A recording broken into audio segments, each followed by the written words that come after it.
Well, there will be more Toronto police officers patrolling the streets at night, this in an attempt to deal with the recent jump in gun violence. It's all part of a new $15 million initiative unveiled this week by the Toronto Mayor John Tory and Toronto's Police Chief Mark Saunders. 200 additional police officers will be deployed throughout the city, and the mayor is also asking for more funding from Ottawa for existing city programs serving at-risk youth. Well, how the plan plays out will be something our next guest will be watching very closely. Joseph Smith, who was here last week, is the co-founder of the nonprofit organization Generation Chosen. He joins us again. I'm glad you're here with us today because we were talking about the need to address gun violence in the city. What do you make of this plan? What do you make of this response? A part of me is a bit cynical. Part of me thinks that it's subterfuge for political gain.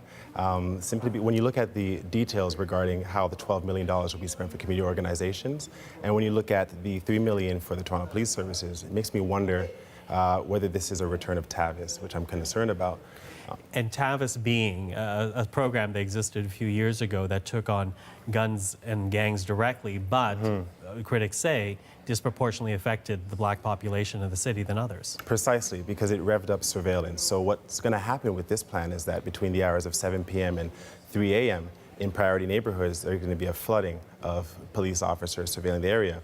But with the fractured relationship between the police services and the community residents, that in itself could incite relationships going awry.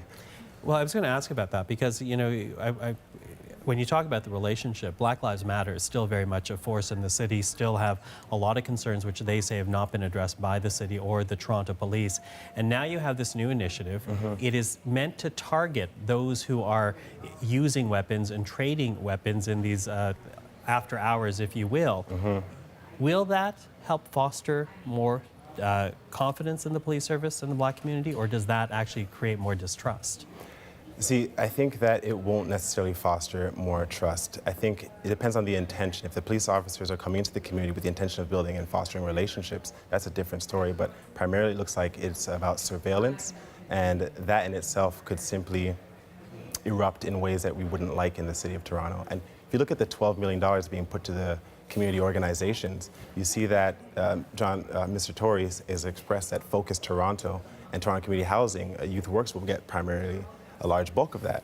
But Focus Toronto is spearheaded by the Toronto Police Services, City of Toronto, and United Way, so most of the money is going to go back to them anyways. And then Toronto Community Housing, Youth Works, that's primarily a program that employs young adults in the summertime to do blue-collar jobs. Nothing wrong with that. But as an educator, 21st century, tertiary and quaternary industries require skills like coding, creativity, critical thinking, and advanced education. So our programs need to reflect those industry demands. So two streams here that you're taking on. Yeah. One, you're worried about the deployment of these special officers, these additional officers, but also you're talking about the money being invested into the community because you think that they need to be more blue skying it as what they are doing right now? Absolutely. I mean, nowhere in the plan did I see a desire to liaise with community members to see what their needs are so that we're not superimposing our ideas of what they need.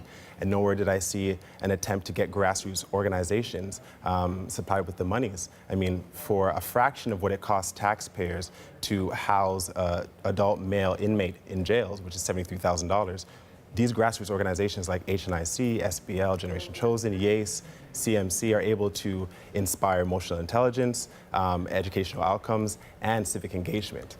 So it's a lot of money, and really the end goal for many people is to end the gun violence that we have seen in the city of Toronto this, first 7 months of the year alone. Yeah.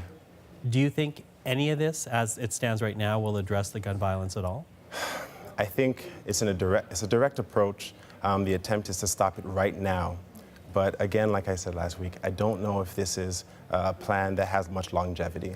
And I feel like maybe for the next couple of weeks, you might see a tapering off of gun violence, but the root cause is still not being addressed, in my opinion. So if you were to give any advice right now to the Mayor, John Tory, or to the Police Chief, Mark Saunders, what would it be? It's primarily that we need to enfranchise those that are disenfranchised, and it's cost-effective and beneficial to us to do so. We need programming in the communities that actually address what the modern worker would need to be productive and to acquire careers. and steers them away from doing things that are gang-related.